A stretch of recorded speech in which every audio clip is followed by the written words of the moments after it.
So we're picking up where we left off. We have a Matthew Gammetts that's on the stand for the Idaho 4 Moscow murders, redacted and then unredacted hearing from January 23rd. And I've been trying to get through it because it's 175 pages long and I'm going nutty and I want to finish it. But this gentleman is the director of the ISP labs, which is the Idaho State Police Forensic Labs in Meridian. He is, it's the only one in Idaho. And so then they contracted the work out to do further testing to Autherm Labs. Autherm Labs eventually was told to stop by the FBI, and we will get into that. But right now, he was explaining what YSTR testing is, because Autherm was asking if they can do additional YSTR testing and also put the information into family tree DNA, which is another 23andMe/ancestry type of DNA database. So let's get into it. YSTR, it utilizes different investigative databases.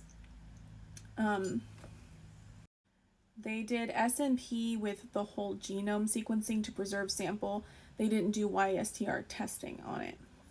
He had a conversation with David Middle at Autherm about if there was a way to develop YSTR profile from the genetic information they already have through another method of testing. Done to search Y databases to identify genetic lineages. Y chromosome is the father to the son, and tracking Y chromosome DNA family line, it would go grandfather to son, or grandfather to father to son, or then grandson. They never did YSTR testing. David said not possible with data he had at that point. The DNA was delivered on November 22nd, and they were notified to stop working on it on December 10th. Autherm had started its work but didn't get to finish it, and so they had come in with recommendations in early December. They had the wet work in the lab the first couple weeks, meaning like the actual DNA sample to genome sequencing to SNP, like the physical looking at it in a lab.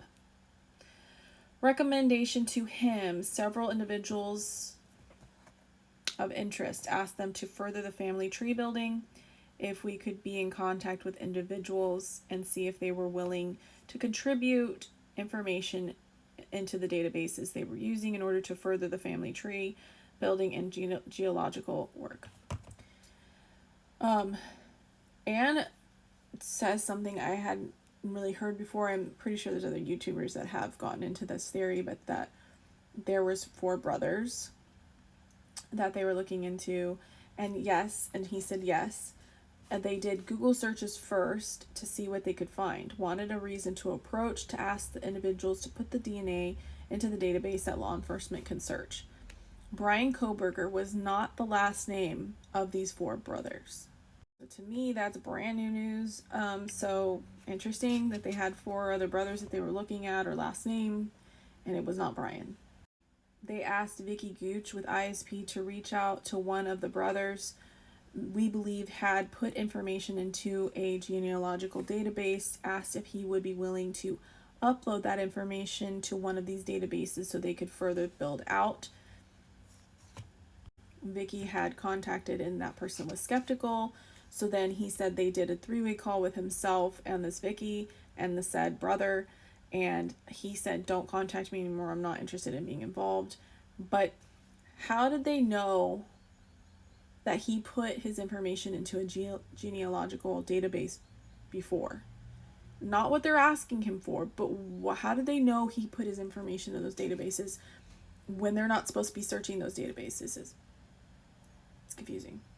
By the way, Brian's name never came up during this stuff. When what they're talking about right now with the brothers and all and the testing, none of it came up to him. She asked what kind of communication he had with the prosecutor's office and things like that, and he said they gave regular updates via telephonic conferences. The agency, the prosecutor's office, wanted to know what Autherm was doing. Who participated in these conferences, she asked, and he said ISP detectives, prosecutor's office. And then he talked about a big meeting the morning of December 10th with Moscow PD. FBI was on the call, ISP was on the call himself, ISP legal counsel, colonel of the state police, from what he can remember. And they asked to turn over any investigative records they had to the FBI team. asked for 2 database searches so they could be independently searched. The 2 law enforcement are allowed to search are GEDmatch and Family Tree DNA. Ancestry and 23andMe, they're not supposed to search. And they gave those credentials and information to the FBI. Anne went on to ask about GEDmatch and said that you know that there's a GEDmatch and then a GEDmatch Pro, and he said yes. One allows law enforcement to look and the other doesn't. ISP to Othram only look in databases that allow law enforcement to look. So ISP told Othram Labs, only look at the ones you're allowed to look at. The direction that they gave to Othram was to follow the interim policy per the contract with them. Othram provided a preliminary report to his lab and ISP because they were told to stop early. So it was not a final report, and they were asked to terminate before basically coming up with a name.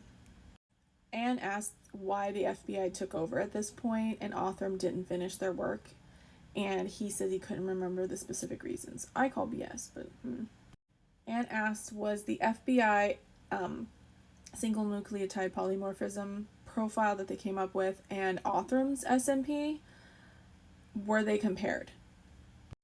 He says he has not seen them. She asked him, were you aware that FBI's profile was twice as big as Othram's? And he stumbled and said he had no knowledge, but the way his text and verbiage were used, it seemed like he was trying to hide something, like he knew. He said that he sent samples where he was asked to at FBI, but beyond that, he was not involved. On page 108, Anne asked, have you become aware that they searched databases that they were not allowed to be searching as law enforcement? And he said, this is pure speculation, all I know, but I have no firsthand knowledge of anything. Why would he say it like that? Like, that just seems like he has bias, like he knows that they did something wrong. Anne started asking about the research that was done prior to him and this Vicky Gooch reaching out to one of the brothers. He said that he has paper copies, but he didn't document the actual reaching out to the brother, but he still has the copies, like I guess, of the research that they did. Asked if Gooch did a police report, and he said he didn't know. Any documentation of the December 10th meeting? No. Convenient. Any documentation from FBI's work, and he says no. She asks, did he turn over his work to the prosecutor, and he said not physical copies, but complied with discovery requirements, email from him to Othram. So Anne says, I'm looking for the Othram procedures and protocols. He said, should be with 2021 request for proposal, RFP. She said, any work Othram did in getting from DNA sample to the SMP, where are they? And he says, to his knowledge, in quotes, we were not provided with that information. And she asks, would Othram have it? And he says, potentially, I don't know. A lot of I don't knows in this case, I'll tell you. Anyway, that's the end of the testimony for this Matthew Gammetts. Also, I have a Daniel Hellwig that's going to be coming up, so that's going to be my next video. I just wanted to bring these to you. We are now approaching like page 122, so I'm getting there, but I just wanted to read what I had so far. I know it's not the most compelling stuff, but we just definitely need to go through it. So make sure you like, comment, and subscribe, and I will keep bringing you the summaries.